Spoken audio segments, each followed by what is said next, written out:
اعوذ باللہ من الشیطان الرجیم بسم اللہ الرحمن الرحیم۔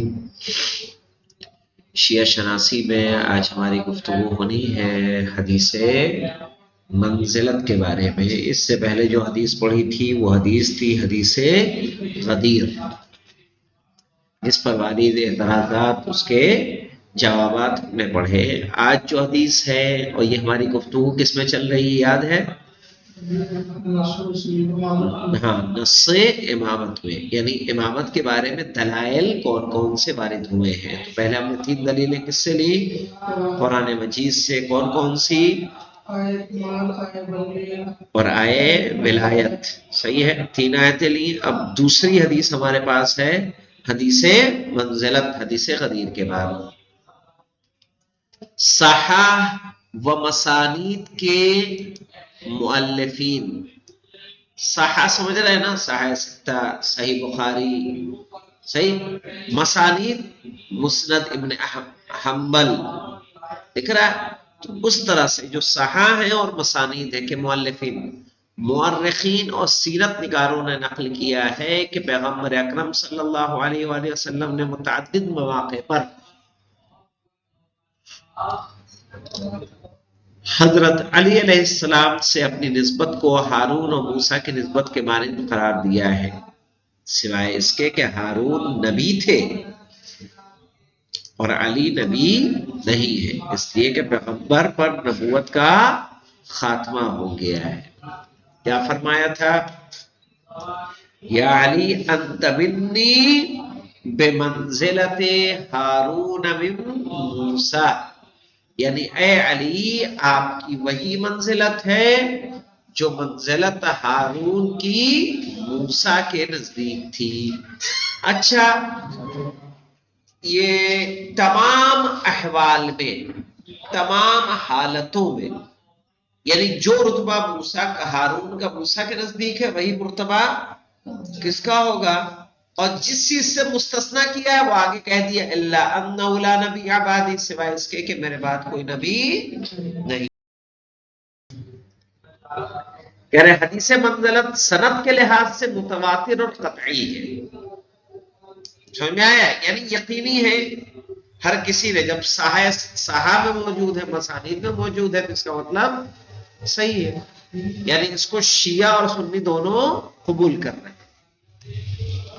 شیعہ محدثین تو اس حدیث کے تواتر کو تسلیم کرتے ہی ہیں، ان کے علاوہ اہل سنت کے محدثین نے بھی اس حدیث کو 20 سے زیادہ صحابہ پیغمبر صلی اللہ علیہ وآلہ وسلم سے نقل کیا ہے، 20 سے زیادہ صحابہ سے نقل کیا ہے۔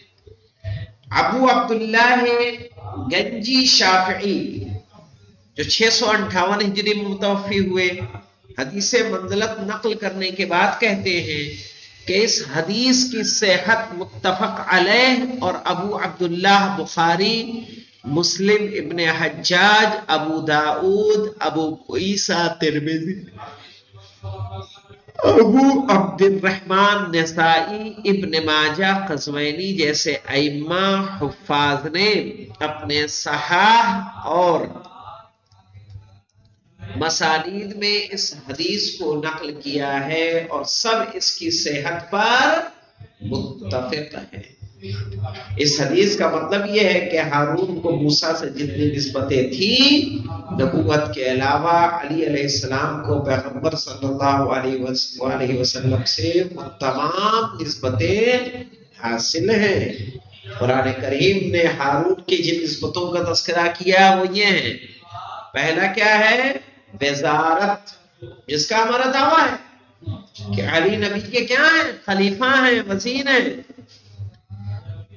وَاجْعَلْ لِي وَزِيرًا مِّنْ أَهْلِي هَارُونَ أَخِي، موسیٰ کی دعا ہے وَاجْعَلْ لِي وَزِيرًا مِّنْ أَهْلِي، کہ میرے گھر والوں میں سے مجھے وزیر قرار دے دے۔ کون؟ یہ بدل آ گیا مولانا، ہارون اخی، میرے بھائی ہارون کو حمایت و پشت پناہی، اشدد بھی ازری، ان کے ذریعے میری کمر کو کیا کر دے؟ مضبوط کر دے۔ یہ کام بھی مولا کائنات نے کیا ہے کہ نہیں کیا ہے؟ نبوت و قیادت میں شرکت، وشرکہ فی امری، اب یہ دعا کس کی ہے؟ جناب موسیٰ کی. کیا کہہ رہے ہیں؟ وشرکہ فی امری، اور ان کو میرے کام میں شریک کر دے، یعنی نبوت و قیادت میں کیا کر دے؟ شرکت آپ کی ہو جائے، خلافت و جانشینی. وقال موسیٰ لأخیہ ہارون اخلفنی فی قومی. صحیح ہے. اور موسیٰ نے ہارون سے کہا کہ تم میرے قوم میں کیا رہو؟ خلیفہ رہو. کہہ رہے مولانا حدیث منزلت کے بموجب نبوت کے علاوہ یہ تمام مرتبے اور منصب حضرت علی علیہ السلام کو حاصل ہیں، اور آپ علیہ السلام پیغمبر اکرم کی نسبت سے وزارت، حمایت و پشت پناہی، خلافت، جانشینی اور خلافت و امامت نہ کہ نبوت کے ذریعے قیادت، صحیح ہے، وہ رہبری میں شرکت کے حامل و مالک ہیں. یعنی حیات پیغمبر صلی اللہ علیہ وآلہ وسلم میں آپ وزیر، مشاور و پشت پناہ، پیغمبر کے بعد ہدایت و قیادت امت میں آپ کے جانشین ہیں. تو آ رہا سمجھ میں کہ جب موسیٰ نے اپنے بھائی ہارون کے لیے اتنی چیزیں طلب کی تو وہ تمام چیزیں حدیث منزلت کے بعد جناب مولائے کائنات کے لیے ہو جائے گی کہ نہیں ہو جائے گی؟ یہ اعتراض کیا جاتا ہے کہ جناب ہارون علیہ السلام کی جانشین جناب موسیٰ کی حیات میں خاص موقع کے لیے تھی.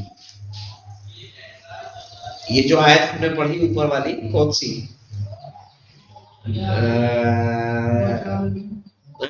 یہ والی. وقال موسیٰ لأخیہ ہارون اخلفنی قومی، صحیح ہے کہ موسیٰ نے اپنے بھائی ہارون سے کہا کہ میرے قوم میں خلیفہ بن جائیں. تو یہ کب کی ہے؟ جب جناب موسیٰ کوہ طور پر گئے تھے، ہے نا. وَإِذْ وَعَدْنَا مُوسَىٰ 30 لَيْلَةً وَأَتْمَمْنَاهَا 10. کیا تھا مولانا پوری آیت؟ وَإِذْ وَعَدْنَا مُوسَىٰ 30 لَيْلَةً وَأَتْمَمْنَاهَا ب10 فَتَمَّ مِيقَاتُهُ 40 لَيْلَةً. وقال موسیٰ لأخیہ ہارون اخلفنی فی قومی واصلح ولا تتبع سبیل المفسدین. تو یہاں پہ دیکھیے مولانا، موسیٰ جب کوہ طور پر جا رہے تھے تب انہوں نے کیا کیا تھا؟ ہارون کو اپنا خلیفہ معین کیا تھا. اسی بات کو کیا اعتراض کیا کیا جا رہا ہے؟ یہ اعتراض کیا جاتا ہے کہ ہارون کی جانشینی جناب موسیٰ علیہ السلام کی حیات میں، زندگی میں خاص موقع کے لیے تھی. جب جناب موسیٰ 40 دن کے لیے میقات پر تشریف لے گئے تو جناب ہارون کو اپنا جانشین بنا دیا. اس طرح غزوہ تبوک میں وہی مولانا حضرت علی علیہ السلام بھی مدینے میں پیغمبر کے جانشین تھے، اور حضرت صلی اللہ علیہ وسلم کی موجودگی میں مدینے کے امور کی نگرانی کرتے رہے. اس لیے پیغمبر کے بعد کی جانشینی سے حدیث منزلت کی تفسیر نہیں کی جا سکتی، اس لیے کہ ہر حکم اپنے موضوع اور محل سے مخصوص ہوتا ہے. وعلیکم السلام. ایک اعتراض کیا کیا گیا کہ خاص موقع کے لیے تھی، تو وہ موقع مولا کائنات کی زندگی میں ہے کہ نہیں ہے؟ خاص موقع کے لیے بھی تھی، بعد میں پورے خلیفہ بنے کہ نہیں بنے؟ اسی طرح مولا کائنات کو غزوہ تبوک کے وقت خلیفہ بنایا گیا، بعد میں بھی آپ خلافت کے حقدار رہیں گے. اس اعتراض کا جواب یہ ہے کہ اصول و قواعد و انسانی بول چال سے متعلق عقلائی قوانین کے مطابق محل اور مورد حکم مخصوص نہیں کرتا، بلکہ ظاہر کلام معیار ہوتا ہے. اگر ظاہر کلام میں عمومیت و اطلاق پایا جاتا ہے تو ہر چند وہ کلام کسی خاص موقع کے لیے واجب ہوا ہو، لیکن اس سے عام اور مطلقی معنی کا مراد لیے جاتے ہیں، جس کا شاہد یہ ہے کہ جناب موسیٰ دوبارہ اپنی امت کو چھوڑ کر جاتے تو انہیں کسی دوسرے کو اپنا جانشین مقرر کرنے کی ضرورت نہیں تھی، بلکہ ہدایت کی ذمہ داری جناب ہارون کی تھی، اور امت کو بھی جناب ہارون کی جانب رجوع کرنا چاہیے تھا. بالفرض اگر جناب ہارون جناب موسیٰ کے بعد بھی زندہ رہتے تب بھی آپ ہی جانشین ہوتے، اس لیے کہ بنی اسرائیل کی رہبری کی ضرورت اب بھی باقی تھی. در حقیقت اس حکم کا موضوع قیادت و رہبری کی ضرورت اور موسیٰ کا قوم کے درمیان نہ ہونا اور میقات پر جانا اور صرف 40 دن اور قیام کے درمیان نہ ہونے کی کوئی حاصل نہیں ہے۔ کہہ رہے جو لوگ اس اعتراض کے غلط ہونے کی طرف متوجہ ہیں ان میں سعد الدین تفتازانی بھی ہے۔ وہ کہتے ہیں کہ معیار لفظ و کلام کی عمومیت ہوتی ہے نہ کہ سبب کی خصوصیت کہ ایک خاص موقع سے ہے، بلکہ کہا جا سکتا ہے کہ پیغمبر اکرم صلی اللہ علیہ وسلم کا علی علیہ السلام کو مدینے کی خلافت کے لیے منسوب کر کے عزل نہ کرنا اور سفر تبوک کے مقابل وفات پیغمبر صلی اللہ علیہ وسلم کے بعد لوگوں کا خلیفہ کے لیے زیادہ محتاج ہونا کہ تبوک کا سفر بہرحال مختصر مدت کے لیے تھا ہی خلافت علی علیہ السلام کی دلیل ہے۔ تفتازانی اگرچہ گزشتہ اعتراض قبول نہیں کیا لیکن خود ایک اور اعتراض فرمایا کہ حضرت موسیٰ کی غیبت کے زمانے میں ہارون کی رہبری جناب موسیٰ کی جانشینی کے عنوان سے نہیں تھی، کیونکہ ہارون نبی تھے اور جناب موسیٰ کے دور حیات میں لوگوں کی قیادت و رہبری میں شریک تھے۔ جناب موسیٰ نے انہیں جو اپنا خلیفہ قرار دیا وہ ان کی قیادت کی تاکید کے لیے تھا، نہ کہ انہیں منصب قیادت و رہبری عطا کرنے کے لیے۔ کہہ رہے اس کا جواب یہ ہے کہ ہارون نبی تھے، لیکن قرآن آیات سے بخوبی واضح ہوتا ہے کہ حضرت موسیٰ کے عہد میں معاشرے کی امت و رہبری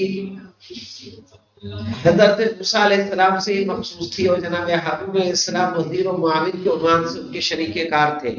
مفسرین اہل سنت نے بھی آیت کی اس طرح تفسیر کی ہے کہ المنار کے مؤلف کہتے ہیں کہ جناب موسیٰ علیہ السلام نے میقات پر جانے کا ارادہ کیا تو اپنے بڑے بھائی کہاں کہ جی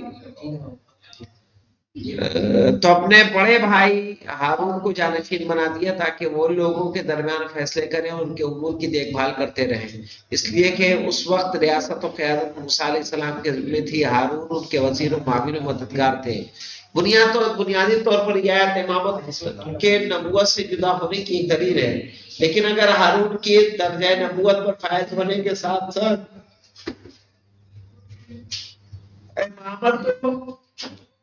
امامت اور سیاسی قیادت بھی اس کے پاس ہوتی تو خلیفہ بنانے کی ضرورت ہی نہیں تھی۔ اب جبکہ جناب موسیٰ نے ہارون کو اپنا خلیفہ جانشین بنایا تو اس سے معلوم ہوتا ہے کہ انہیں امامت اور رہبری حاصل تھی، اور جانشین بنایا تو اس سے معلوم ہوتا ہے کہ انہیں امامت اور رہبری حاصل نہ تھی، بلکہ کیا تھا مولانا، وہ جناب موسیٰ کے کیا تھے، جانشین تھے۔ یعنی جب جناب موسیٰ موجود تھے تب ان کے پاس وہ قیادت و رہبری نہیں تھی، بلکہ صرف موسیٰ کے کیا تھے، جانشین تھے۔ اب یہاں سمجھ میں آئیے کہ جب ہم نے ہارون کے بارے میں سب کچھ جان لیا تو ہمیں کیا کرنا ہے، کسی کی تطبیق کس پر کرنا ہے، مولائے متقیان علی بن ابی طالب علیہ السلام پر کرنا ہے، اور کر کے پھر ہم یہ ثابت کریں گے کہ نہیں، واقعی خلافت کا حق کس کا تھا، مولائے متقیان علی بن ابی طالب علیہ السلام کا تھا۔ اب اس کے بعد انشاءاللہ اگلی حدیث دار ہے، والحمدللہ رب العالمین۔